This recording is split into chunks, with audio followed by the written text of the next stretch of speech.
Hello, and welcome to our company.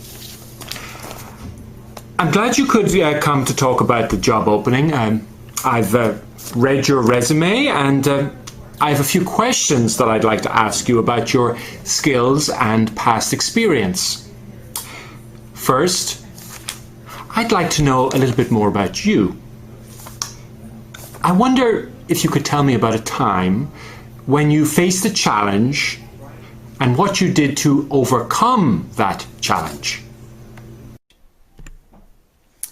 Well, after my husband and I moved to California and our children started school there, I decided that I wanted to get my master's degree in English. Lots of reading and papers to write.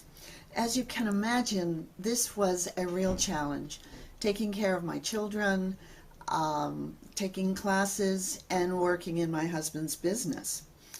But I'm a very determined person, and luckily my family was very supportive of me, so I could take classes in the evenings and on weekends. Of course, I didn't sleep very much for about 3 years, and sometimes I missed spending time on the weekends with my family, but I kept going. And my family was so proud, and I was proud when I finally got my master's degree.